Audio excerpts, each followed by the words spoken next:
Hello, ഇന്ന് നമ്മൾ ചെയ്യാൻ പോകുന്നത് ഊണിനൊക്കെ കഴിക്കാൻ പറ്റിയ ഒരു അടിപൊളി ചട്നിയാണ്. അപ്പോൾ ഈ ചട്നി തന്നെ ഒരു വെറൈറ്റിയാണ്.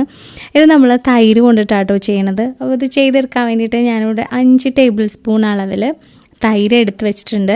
ഇനി നമുക്ക് ആ തൈരിലേക്ക് എരിവിന് ആവശ്യമായിട്ടുള്ള മുളക് പൊടി, ഇതിപ്പോൾ ഞാൻ ഒരു ഏകദേശം 3/4 ടേബിൾ സ്പൂൺ അളവിൽ മുളക് പൊടി, 1 ടേബിൾ സ്പൂൺ അളവിൽ മല്ലിപ്പൊടിയാണ് ചേർത്ത് കൊടുക്കുന്നത്. ഇനി നമുക്കിതിലേക്ക് ഒരല്പം ഗരം മസാല, ഒരു 1/2 ടീസ്പൂൺ അളവിൽ മതിയാകും. പിന്നെ ഇതിലേക്ക് ആവശ്യത്തിനുള്ള ഉപ്പ്. ഇത്രയും സാധനങ്ങൾ നമ്മൾ ഈ തൈരിലിട്ടിട്ട് നന്നായിട്ടൊന്ന് മിക്സ് ചെയ്തിട്ട് വെക്കാം. അപ്പോൾ ഇനി നന്നായിട്ടൊന്ന് മിക്സ് ചെയ്ത് ഒട്ടും കട്ട കെട്ടാതെ പൊടിയൊക്കെ എല്ലായിടത്തും ഒരുപോലെ മിക്സ് ആകുന്ന പോലെ ഒരു കളർ ചേഞ്ച് ഉണ്ടാവും കേട്ടോ. മുളക് പൊടിയൊക്കെ ഇട്ടാൽ, ഇപ്പം മുളക് പൊടി ഇടുമ്പോൾ കാശ്മീരി ചില്ലി ഇടാൻ ശ്രദ്ധിക്കണേ. അപ്പോൾ അതൊക്കെ റെഡിയാക്കി വെച്ചിട്ടുണ്ട്. ഇനി ഒരു പാൻ ചൂടാക്കി അതിലേക്ക് ആവശ്യത്തിന് വെളിച്ചെണ്ണ ഒഴിച്ച് കൊടുത്തിട്ടുണ്ട്. ഏകദേശം ഒരു 1.5 ടേബിൾ സ്പൂൺ അളവിൽ വെളിച്ചെണ്ണ ഒഴിച്ചിട്ടുണ്ട്. അപ്പോൾ ഈ ചട്നിയിലൊക്കെ അത്യാവശ്യം വെളിച്ചെണ്ണ വേണമല്ലോ. പിന്നെ ഞാൻ അതിലേക്ക് എണ്ണയൊക്കെ ചൂടായി കഴിഞ്ഞപ്പോൾ 1/2 ടീസ്പൂൺ അളവിൽ കടുക് ഒന്നിട്ട് പൊട്ടിച്ചെടുക്കുകയാണ്. കടുകിൻ്റെ കൂടെ തന്നെ 1/2 ടീസ്പൂൺ അളവിൽ നല്ല ജീരകവും കൂടെ ചേർത്ത് കൊടുക്കുന്നുണ്ട് കേട്ടോ.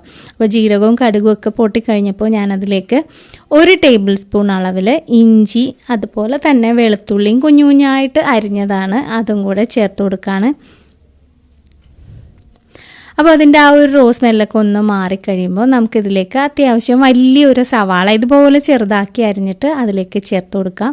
ഇനി സവാള അത്യാവശ്യം നന്നായിട്ട് തന്നെ ഒന്ന് വഴണ്ട് കിട്ടണം. അപ്പോൾ ഇപ്പോൾ പാതി ആയിട്ടുണ്ട്. അതിലേക്ക് ഞാൻ കുറച്ച് കറിവേപ്പില ചേർത്ത് കൊടുത്തിട്ടുണ്ട്. ഇപ്പോൾ ഏകദേശം ഒരു ചെറിയ ഗോൾഡൻ ബ്രൗൺ കളറിലേക്ക് വന്ന് തുടങ്ങിയിട്ടുണ്ട്. ആ ഒരു സമയത്ത് നമുക്കിതിലേക്ക് നേരത്തെ നമ്മൾ റെഡിയാക്കി വെച്ചിട്ടുള്ള ആ തൈരിൻ്റെ മിക്സ്ചറിലെ അതുകൂടെ ചേർത്ത് കൊടുക്കാം. അപ്പോൾ ഈ ചട്നിക്ക് എപ്പോഴും കുറച്ചധികം ഓയിൽ വേണം. അപ്പോൾ ഓയിൽ ഒഴിക്കുന്നത് കൂടി പോവുകയാണെന്ന് തോന്നുകയാണെന്നുണ്ടെങ്കിൽ ഈ ചട്നിയുടെ ടേസ്റ്റ് തന്നെ അതാണ് കേട്ടോ. അപ്പോൾ ഈ തൈരിൻ്റെ മിക്സ്ചർ നമുക്കിനി ഈ ഓയിലിൽ കിടന്നിട്ട്, അപ്പോൾ ഇതിൽ കുറച്ച് വെള്ളം നമ്മൾ ഒഴിച്ചു കൊടുക്കണം. ആ പാത്രത്തിലുള്ള ബാക്കിയുള്ള ഗ്രേവി കുറച്ച് വെള്ളം കൂടി ഒഴിച്ചിട്ട്, അതായത് ഏകദേശം 1/2 കപ്പ് അളവിൽ വെള്ളവും ചേർത്തിട്ട് നന്നായിട്ട് മിക്സ് ചെയ്ത് ഇതുപോലെ തന്നെ മിക്സ് ചെയ്തുകൊണ്ടിരിക്കുക. ഇത് കുറച്ച് നേരം ഫുൾ ഫ്ലെയിമിൽ നമ്മളിങ്ങനെ തിളപ്പിച്ചുകൊണ്ടിരിക്കുക. അപ്പോൾ തിളപ്പിച്ച് കഴിയുമ്പോഴത്തേക്ക് ഇത് നന്നായിട്ട് വറ്റി കുറുകി വരുന്ന ആ ഒരു ടെക്സ്ചറിലാണ് നമ്മളിത് എടുക്കുന്നത്. ഇപ്പോൾ ഏകദേശം പകുതി ഭാഗം തന്നെ കുറുകിയിട്ടുണ്ട്. ഇപ്പോൾ കറക്റ്റ് നമ്മുടെ ചട്നിയൊക്കെ റെഡി ആയിട്ടുണ്ട്. കറക്റ്റ് ആ ഒരു ടെക്സ്ചറിലാണ് കിട്ടിയിരിക്കുന്നത്. ഇത് കാണുമ്പോൾ തന്നെ ഒട്ടും പറയില്ല, കഴിച്ചാലും ആരും പറയില്ല. കാരണം ഗരം മസാലയുടെയൊക്കെ ആ ഒരു ടേസ്റ്റ് ഉള്ളത് കാരണം തൈര് തന്നെയാണോ എന്ന് തന്നെ സംശയമായിരിക്കും.